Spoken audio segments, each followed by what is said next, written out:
2025년 대한민국에서 역사상 가장 많은 사람이 살던 집을 잃었습니다. 이 숫자는 그냥 통계가 아니에요. 우리 사회 전체에 울리는 아주 강력한 경고음이라고 할 수 있습니다. 오늘 사상 최악을 기록한 이 강제경매 데이터 속에 어떤 진실이 숨어 있는지 한번 파헤쳐 보겠습니다. 이야기를 시작하기 전에 이 질문을 먼저 한번 생각해 봤으면 해요. 만약 내가 살고 있는 내 소중한 집이 경매에 넘어간다면 어떨까요? 불과 몇 년 전까지만 해도 그냥 남의 일처럼 들렸을지 모르지만 지금 이 순간 우리 주변에서 그 어느 때보다 빠르게 현실이 되고 있는 이야기입니다. 바로 이 숫자입니다. 2025년 딱 1년 동안에요. 강제 경매로 넘어간 집합 건물, 그러니까 우리에게 익숙한 아파트, 빌라, 오피스텔이 무려 3만 8천여 채에 달했습니다. 이건 2010년에 관련 통계를 집계하기 시작한 이래 가장 높은, 그야말로 사상 최악의 기록이에요. 자, 그럼 이 위기의 규모가 대체 어느 정도인지 데이터 속으로 조금 더 깊이 들어가서 직접 확인해 보시죠. 여기 그래프를 보시면 상황이 얼마나 빠르게 나빠졌는지 한눈에 보이실 겁니다. 지난 몇 년간 3만 건 아래에서 어떻게든 관리되던 강제경매 신청 건수가요, 2024년에 처음으로 3만 건을 훌쩍 넘기더니 불과 1년 만인 2025년에는 거기서 또 10% 이상 급증하면서 역대 최고치를 그냥 갈아치워버린 겁니다. 그야말로 폭발적인 증가세죠. 그런데 이 위기의 본질을 정확히 알려면 경매라고 다 같은 경매가 아니라는 사실을 알아야 합니다. 여기엔 두 개의 아주 다른 얼굴이 숨어 있거든요. 모든 경매가 같은 사연을 담고 있는 건 아니라는 거죠. 그리고 잠깐 용어 하나만 짚고 갈게요. 지금 저희가 다루는 데이터는 바로 이 집합 건물에 대한 건데요. 쉽게 말해 우리 대부분이 사는 아파트, 빌라, 오피스텔 같은 공간들을 말하는 겁니다. 우리 삶과 가장 가깝게 맞닿아 있는 곳들이죠. 법원 경매는 크게 강제 경매와 임의 경매 이렇게 둘로 나뉩니다.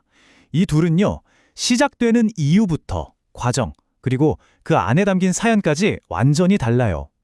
각각의 데이터가 지금 한국의 가계가 어떤 다른 종류의 압박에 시달리고 있는지 아주 명확하게 보여줍니다. 먼저 역대 최다 기록을 경신한 바로 그 강제 경매입니다. 이건 쉽게 말해서 돈을 빌려줬거나 보증금을 떼인 사람, 그러니까 채권자가 법원의 힘을 빌려서 빚을 돌려받는 최후의 수단이에요. 다시 말해 피해를 입은 사람들이 자신의 정당한 권리를 되찾기 위한, 어떻게 보면 정말 처절한 싸움의 기록인 거죠. 그렇다면 대체 왜 이 강제 경매가 이렇게까지 폭발적으로 늘어난 걸까요? 핵심 동력은 크게 두 가지로 볼 수 있습니다.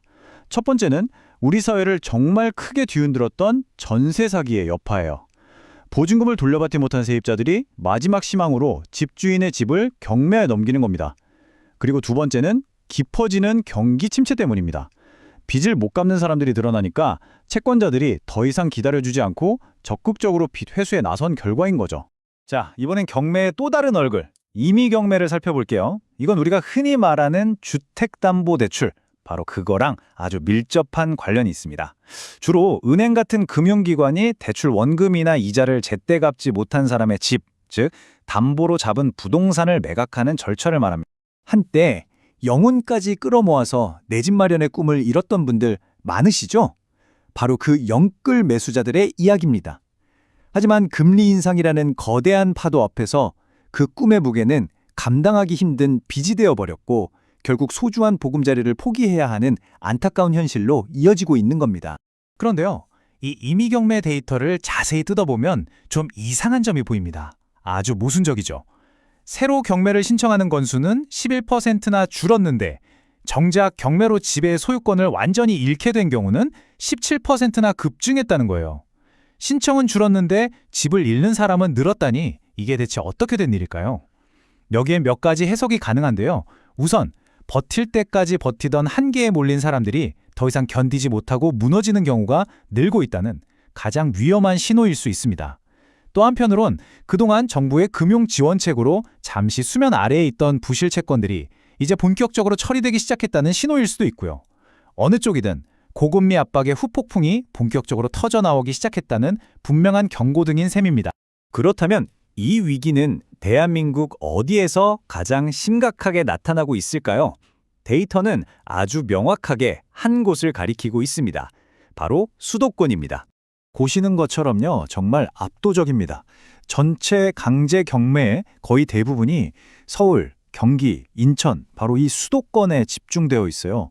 경기도가 1만 1천 건, 서울이 1만 건을 넘었고 인천 역시 5천 건 이상을 기록하면서 사실상 이 세 지역이 전체 위기를 이끌고 있는 모양새입니다. 여기서 정말 주목해야 할 역사적인 사실이 하나 있습니다. 서울과 경기도 이 두 지역에서 각각 강제 경매가 한 해에 1만 건을 넘어선 것은 통계 작성 이래 단 한 번도 없었던 일입니다.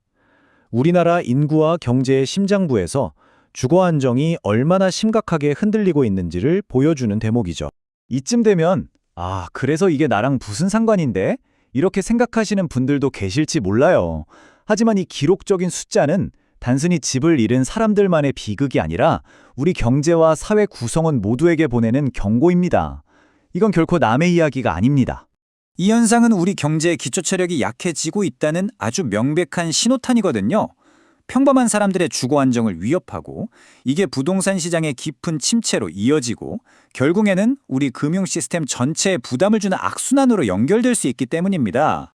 오늘 우리는 사상 최악을 기록한 경매 데이터를 통해 우리 사회의 아픈 현실을 들여다봤습니다. 마지막으로 여러분께 이 질문을 던져보고 싶어요. 과연 이 기록적인 숫자는 기나긴 위기의 끝을 알리는 지표일까요? 아니면 더 큰 폭풍의 시작을 알리는 전조일까요?